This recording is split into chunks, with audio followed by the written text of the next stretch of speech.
Confesiones de San Agustín, libro cuarto. Capítulo 8. El tiempo y el compañerismo calman su dolor. No en balde corren los tiempos, ni pasan inútilmente sobre nuestros sentidos, antes causan en el alma efectos maravillosos. He aquí que venían y pasaban unos días tras otros, y viniendo y pasando, dejaban en mí nuevas esperanzas y nuevos recuerdos, y poco a poco me restituían a mis pasados placeres, a los que cedía aquel dolor mío, no ciertamente para ser sustituido por otros dolores, pero sí por causas de nuevos dolores, porque ¿de dónde venía que aquel dolor me penetrara tan facilísimamente y hasta lo más íntimo, sino de que había derramado mi alma en la arena, amando a un mortal como si no fuera mortal? Pero lo que más me reparaba y recreaba eran los solaces con los otros amigos, con quienes amaba aquello que amaba en tu lugar, esto es, una enorme fábula y una larga mentira, con cuyo roce adulterino se corrompía nuestra mente, que sentía prurito por oírlas. Fábula que no moría para mí, aunque muriese alguno de mis amigos. Otras cosas había que cautivaban más fuertemente mi alma con ellos, como era el conversar, reír, servirnos mutuamente con agrado, leer en común libros amenos, bromear unos con otros y divertirnos en compañía. Discutir a veces, pero sin animadversión, como cuando uno disiente de sí mismo, y con tales disensiones esporádicas, condimentar las muchas conformidades, enseñarnos mutuamente alguna cosa, suspirar por los ausentes con pena y acoger con alegría a los que llegaban. Con estos signos y otros semejantes que proceden del corazón de los amantes y amados y que se manifiestan con la boca, la lengua, los ojos y mil otros movimientos gratísimos, se derretían como con tantos otros incentivos nuestras almas y de muchas se hacía una sola. Capítulo 9. La verdadera amistad en Dios y por Dios. Esto es lo que se ama en los amigos, y de tal modo se ama que la conciencia humana se considera rea de culpa si no ama al que le ama o no corresponde al que le amó primero, sin buscar de él otra cosa exterior que tales signos de benevolencia. De aquí el llanto cuando muere alguno, y las tinieblas de dolores, y el afligirse el corazón, trocada la dulzura en amargura, y de aquí la muerte de los vivos, por la pérdida de la vida de los que mueren. Bienaventurado el que te ama a ti, Señor, y al amigo en ti, y al enemigo por ti, porque solo no podrá perder al amigo quien tiene a todos por amigos en aquel que no puede perderse. ¿Y quién es este, sino nuestro Dios? El Dios que ha hecho el cielo y la tierra y los llena, porque llenándole los ha hecho. Nadie, Señor, te pierde, sino el que te deja. Mas porque te deja, ¿a dónde va, a dónde huye? Sino de ti plácido a ti airado. Porque ¿dónde no hallará tu ley para su castigo? Porque tu ley es verdad, y la verdad tú. Capítulo 10. De la inestabilidad de las criaturas. Oh Dios de las virtudes, conviértenos y muéstranos tu faz y seremos salvos. Porque a donde quiera que se vuelve el alma del hombre y se apoye fuera de ti, hallará siempre dolor, aunque se apoye en las hermosuras que están fuera de ti y fuera de ellas, las cuales, sin embargo, no serían nada si no estuvieran en ti. Nacen estas y mueren, y naciendo comienzan a ser, y crecen para llegar a perfección, y ya perfectas comienzan a envejecer y perecen. Y aunque no todas las cosas envejecen, mas todas perecen. Luego, cuando nacen y tienden a ser, cuanta más prisa se dan por ser, tanta más prisa se dan a no ser. Tal es su condición. Solo eso les diste, porque son parte de las cosas que no existen todas a un tiempo, sino que muriendo y sucediéndose unas a otras, componen todas el conjunto cuyas partes son. De semejante modo se forma también nuestro discurso por medio de los signos sonoros, porque nunca sería íntegro nuestro discurso si en él una palabra no se retirase, una vez pronunciadas sus sílabas, para dar lugar a otra.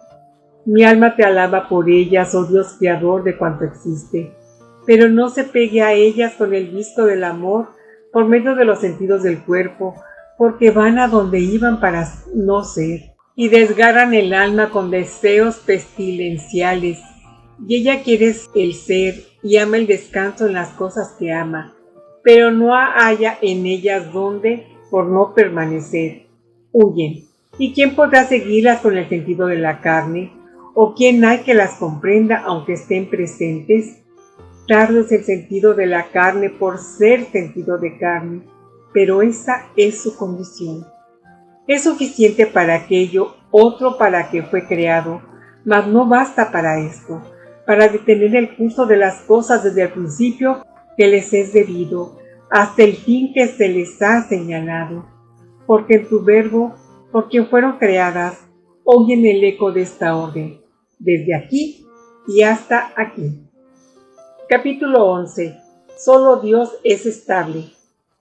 No quieras ser frívola, alma mía, ni ensordezcas el oído de tu corazón con el tumulto de tu vanidad. Oye también tú. El mismo verbo clama que vuelvas, porque solo hallarás lugar de descanso imperturbable donde el amor no es abandonado si Él no nos abandona. He aquí que aquellas cosas se retiran para dar lugar a otras, y así se componga este bajo universo en todas sus partes. ¿Pero acaso me retiro yo a algún lugar?, dice el verbo de Dios. Pues fija allí tu mansión, confía allí cuanto de allí tienes, alma mía, siquiera fatigada ya con tantos engaños. Encomienda la verdad cuanto de la verdad has recibido y no perderás nada. Antes te florecerán tus partes podridas y serán sanas todas tus dolencias y reformadas y renovadas y unidas contigo tus partes inconsistentes.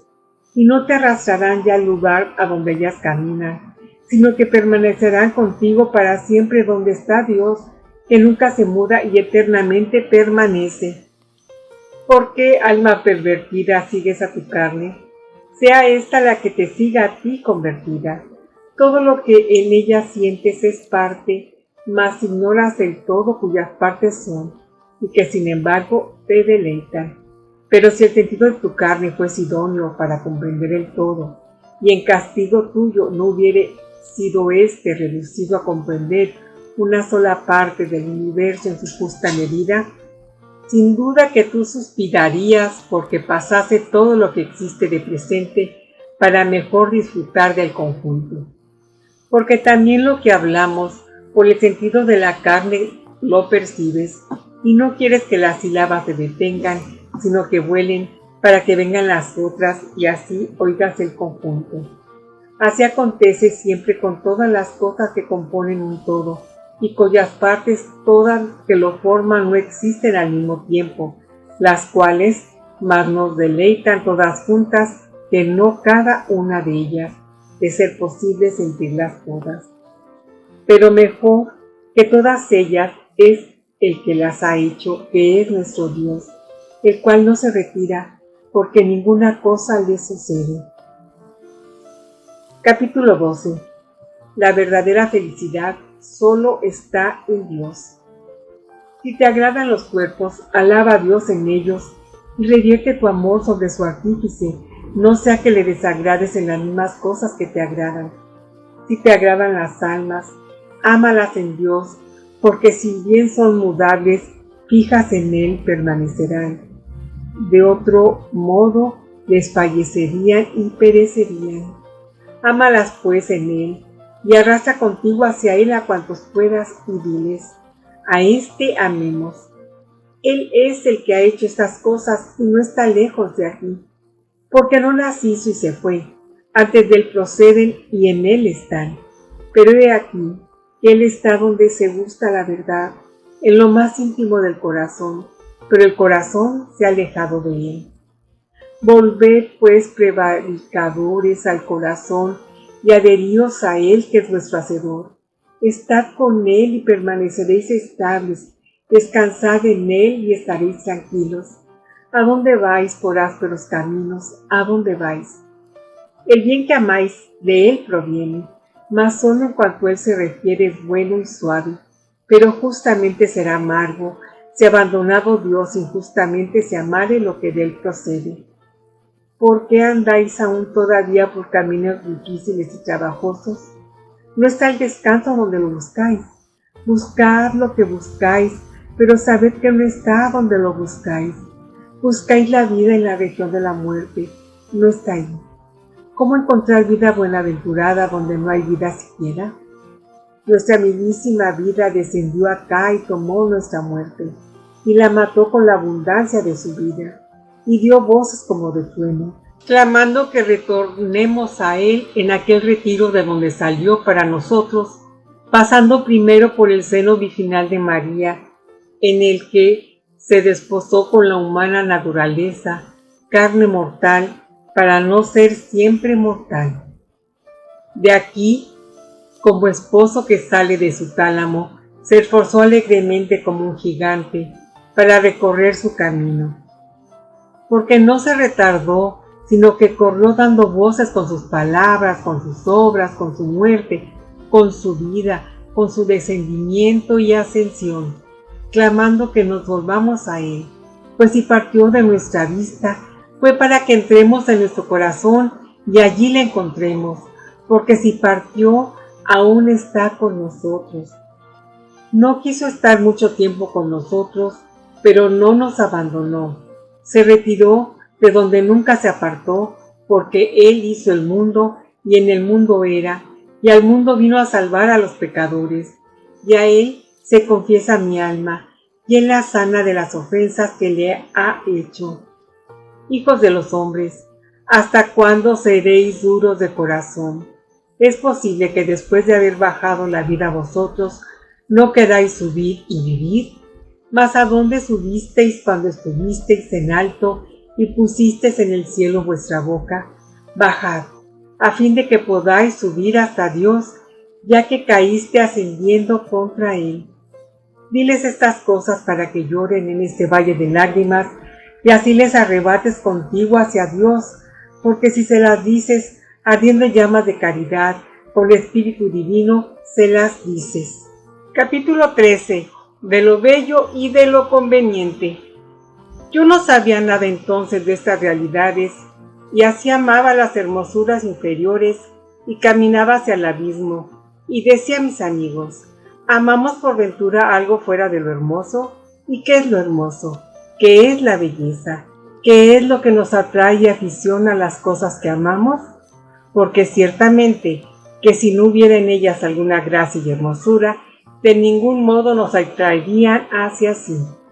Y notaba yo, y veía que en los mismos cuerpos una cosa del todo, y como tal hermoso, y otro lo que era conveniente, por acomodarse aptamente a alguna cosa, como la parte del cuerpo respecto del conjunto, el calzado respecto del pie, y otras cosas semejantes. Esta consideración brotó en mi alma de lo íntimo de mi corazón, y escribí unos libros sobre lo bello y lo conveniente. Creo que 2 o 3, tú lo sabes, Señor, porque lo tengo yo olvidado y no los conservo por habérseme extraviado no sé cómo. Capítulo 14. La dedicatoria a Hierio. Pero ¿qué fue lo que me movió, Señor y Dios mío, para que dedicara aquellos libros a Hierio, retórico de la ciudad de Roma, a quien no conocía de vista, sino que le apreciaba por la fama de su doctrina, que era grande, y por algunos dichos suyos que había oído y que me agradaban? Pero principalmente me agradaba porque agradaba a los demás que le ensalzaban con elogios estupendos, admirado de que un hombre sirio, educado en la elocuencia griega, llegase luego a ser un orador admirable en la latina y sabedor acabado en todas las materias pertinentes al estudio de la sabiduría. Era alabado aquel hombre, y se le amaba aunque ausente. ¿Pero es acaso que el amor entre en el corazón del que escucha por la boca del que alaba? De ninguna manera, sino que de un amante se enciende otro. De aquí que se ame al que es alabado, pero solo cuando se entiende que es alabado con corazón sincero, o lo que es lo mismo, cuando se le alaba con amor. De este modo amaba yo entonces a los hombres, por el juicio de los hombres y no por el tuyo. Dios mío, en quien nadie se engaña. Sin embargo, porque no le alababa como se alaba a un cochero célebre o a un cazador afamado por las aclamaciones del pueblo, sino de modo muy distinto y más serio y tal como yo quisiera ser alabado, porque ciertamente yo no quisiera ser alabado y amado como los histriones, aunque los ame y alabe.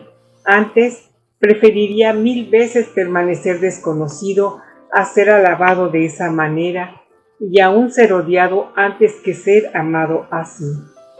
¿Dónde se distribuyen estos pesos de tan varios y diversos amores en una misma alma?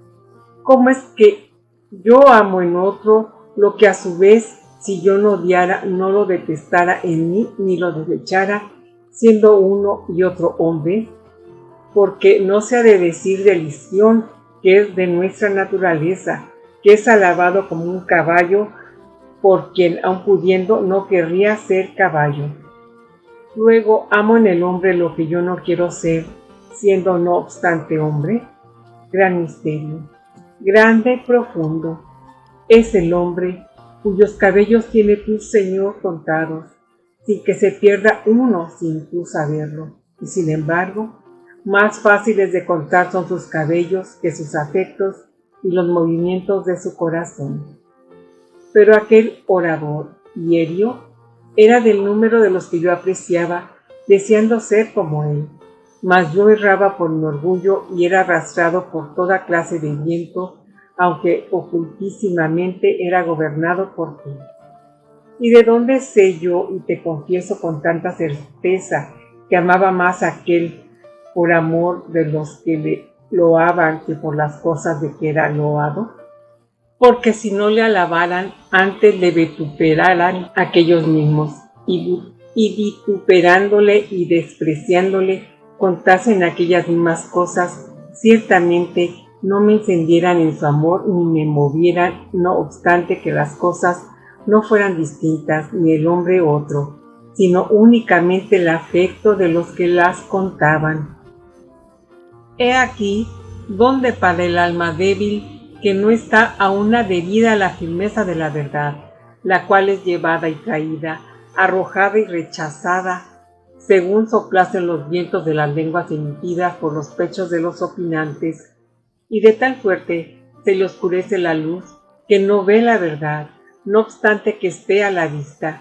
Por gran cosa tenía yo que aquel hombre conociera mis discursos y mis estudios, que si él los diera por buenos, me habrían de encender mucho más en su amor, mas si al contrario lo reprobara, lastimara mi corazón vano y falto de su solidez. Sin embargo, yo revolví en mi mente y contemplaba con regusto aquel tratado mío sobre lo bello y lo conveniente, admirándolo a solas en mi imaginación, sin que nadie me lo alabase. Capítulo 15. ¿Por qué no comprendía lo espiritual?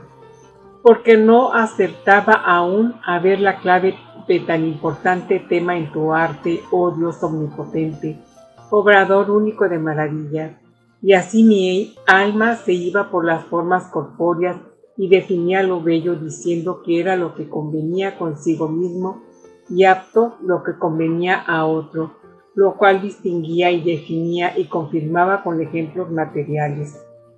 Pasé de aquí a la naturaleza del alma, pero la falsa opinión o concepto que tenía de las realidades espirituales no me dejaba ver la verdad. La misma fuerza de la verdad se me echaba a los ojos y tenía que apartar la mente palpitante de las cosas incorpóreas hacia las figuras, los colores y las magnitudes físicas. Y como no podía ver estas cosas en el alma, juzgaba que tampoco era posible que viese mi alma. Pero como yo amara en la virtud la paz y en el vicio aborreciese la discordia, notaba en aquella cierta unidad y en una como división, pareciéndome recibir en esta unidad el alma racional y la esencia de la verdad y del sumo bien, y en la división no sé qué sustancia de vida irracional, la naturaleza del sumo mal, la cual no sólo era sustancia, sino también verdadera vida, sin proceder sin embargo de ti, Dios mío, de quien proceden todas las cosas. Y llamaba a aquella monada como inteligencia asexuada, ya estadiada, en la que englobaba la cólera en los delitos y la libido en los vicios, sin saber lo que me decía. En realidad no sabía aún, ni había aprendido, que ninguna sustancia constituye el mal, ni que nuestra inteligencia sea el sumo e inmutable bien. Porque así como se cometen crímenes cuando el impulso del alma es vicioso y se precipita insolente y turbulento, y se dan los pecados cuando el afecto del alma con que se alimentan los deleites carnales es inmoderado, así también los errores y falsas opiniones contaminan la vida si la mente racional está viciada, cual estaba la mía entonces, que no sabía que debía ser ilustrada por otra luz para participar de la verdad, por no ser ella misma cosa que la verdad, porque tú, Señor, iluminarías mi linterna, tú, Dios mío, iluminarías mis tinieblas, y de tu plenitud recibimos todos, porque tú eres la verdadera luz que ilumina a todo hombre que viene a este mundo, y porque en ti no hay mutación ni la más instantánea oscuridad. Yo me esforzaba por llegar a ti, pero era repelido por ti para que gustase de la muerte, porque tú resistes a los soberbios. Y qué mayor soberbia que afirmar con incomprensible locura que yo era lo mismo que tú en naturaleza, porque siendo yo mudable y reconociéndome tal, pues si quería ser sabio era por hacerme de peor mejor. Prefería, sin embargo, juzgarte mudable antes que no ser yo lo que tú. He aquí, porque yo era repelido, y tú resistías a mi ventosa cerviz. Yo no sabía imaginar más que formas corpóreas, y siendo carne, acusaba a la carne, y siendo espíritu errante, no acertaba a volver a ti, y caminando marchaba hacia aquellas cosas que no son nada ni en ti ni en mí, ni en el cuerpo, ni me eran sugeridas por tu verdad, sino que eran fingidas por mi vanidad según los cuerpos. Y decía a tus fieles pequeñuelos, mis conciudadanos, de los que yo sin saberlo andaba desterrado, les decía yo, hablador e inepto, ¿por qué hierra el alma hechura de Dios? Mas no quería que se me dijese, ¿y por qué hierra Dios? Y porfiaba en defender que tu sustancia inmutable, obligada, erraba antes de confesar que la mía, mudable, se había demandado espontáneamente y en castigo de ello andaba ahora en error. Sería yo de unos 26 o 27 años cuando escribí aquellos volúmenes revolviendo dentro de mí puras imágenes corporales, cuyo ruido aturdía los ojos de mi corazón, los cuales procuraba yo aplicar. Oh dulce verdad, a tu interior melodía, pensando en lo bello y lo conveniente, y deseando estar ante ti y oír tu voz, y gozarme con gran alegría por la voz del esposo. Pero no podía, porque las voces de mi error me arrebataban hacia afuera, y con el peso de mi soberbia caía de nuevo en el abismo. Porque todavía no dabas gozo y alegría a mis oídos, ni se alegraban mis huesos, que no habían sido aún humillados. Capítulo 16. Agustín lee y entiende sin maestro las categorías de Aristóteles. ¿Y qué me aprovechaba que siendo yo de edad de 20 años, poco más o menos, y viniendo a mis manos ciertos escritos aristotélicos intitulados las 10 categorías, que mi maestro el retórico de Cartago y muchos otros que eran tenidos por doctos citaban con gran énfasis y ponderación, haciéndome suspirar por ellos como por una cosa grande y divina, la leyera y entendiera yo solo? Porque como yo las consultase con otros que decían de sí haberlas apenas logrado entender de maestros eruditísimos que se las habían explicado no solo con palabras, sino también con figuras pintadas en la arena, nada me supieron decir que no hubiera yo entendido a solas con aquella lectura. Y aún me parecía que dichos escritos hablaban con mucha claridad de la sustancia, cuál es el ser humano, y de las cosas que en ella se encierran, como son la figura, cualidad, altura, cantidad, raza y familia del mismo, o dónde se haya establecido y cuándo nació, y si está de pie o sentado, y si calzado o armado, o si es sujeto agente o paciente, y demás cosas que se contienen en estos 9 predicamentos o géneros, de los que he puesto algunos ejemplos, así como innumerables pueden aducirse del mismo predicamento de sustancia. ¿De qué me aprovechaba, digo, todo esto? Antes bien me dañaba, porque creyendo yo que en aquellos 10 predicamentos se hallaban comprendidos absolutamente todas las cosas, me esforzaba por comprenderte también a ti, Dios mío, ser maravillosamente simple e inmutable, como un cuasi sujeto de tu grandeza y belleza, cual si estuvieran estas en ti como en su sujeto, al modo que en los cuerpos, siendo así que tu grandeza y tu belleza son una misma cosa contigo, al contrario de los cuerpos, que no tienen magnitud o belleza por ser cuerpos, puesto que, aunque fueran menores y menos hermosos, no por eso dejarían de ser cuerpos. Falsedad, pues, era lo que pensaba de ti, no verdad. Ficción de miseria, no firmeza de tu beatitud. Habías ordenado, Señor, y puntualmente se cumplió en mí, que la tierra me produjese abrojos y espinas, y yo lograse mi sustento con trabajo. ¿De qué me aprovechaba también que leyera y comprendiera por mí mismo todos los libros que pude haber a la mano sobre las artes que llaman literales, siendo yo entonces esclavo perversísimo de mis malas inclinaciones? Me gozaba con ellos, pero no sabía de dónde venía cuando de verdadero y cierto hallaba en ellos, porque tenía las espaldas vueltas a la luz y el rostro hacia las cosas iluminadas, por lo que mi rostro, que veía las cosas iluminadas, no era iluminado.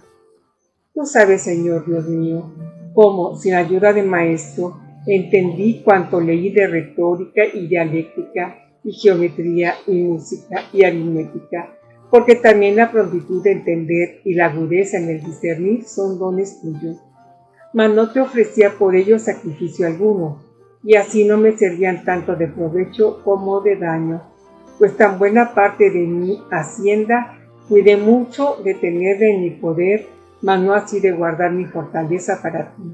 Antes, apartándome de ti, me marché a una región lejana para disiparla entre las rameras de mis pasiones.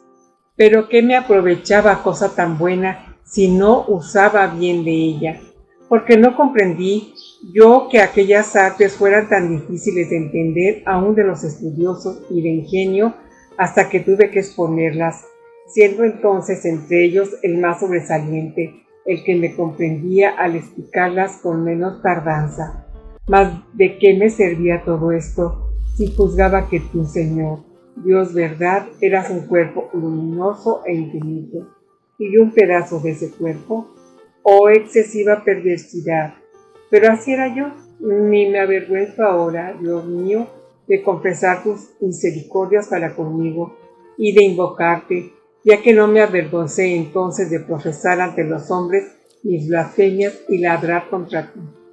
¿Qué me aprovechaba, repito, aquel ingenio fácil para entender aquellas doctrinas y para explicar con claridad tantos y tan enredados libros, sin que ninguno me los hubiese explicado, si en la doctrina de la piedad entraba monstruosamente y con sacrílega torpeza? ¿Acaso era gran daño para tus pequeñuelos el que fuese de ingenio mucho más tardo, si no se apartaban lejos de ti, para que seguros en el libro de tu iglesia echasen plumas y les creciesen las alas de la caridad con el sano alimento de la fe? Oh Dios y Señor nuestro, esperemos al abrigo de tus alas, y protégenos y llévanos. Tú llevarás, sí, tú llevarás a los pequeñuelos y hasta que sean ancianos, tú los llevarás. Porque nuestra firmeza cuando eres tú, entonces es firmeza. mas cuando es nuestra, entonces es debilidad. Nuestro bien vive siempre contigo, y así, cuando nos apartamos de él, nos pervertimos. Volvamos ya, Señor, para que no nos apartemos, porque en ti vive sin ningún defecto nuestro bien, que eres tú, sin que temamos que no haya lugar a donde volar, porque de allí hemos venido, y aunque ausentes nosotros de allí, no por eso se derrumba nuestra casa, tu eternidad. Laura Aguilar, leyendo libros para ti. Si te ha gustado este video, da like, comparte, suscríbete a mi canal y da clic en la campanita para recibir nuevos videos. Paz y bien.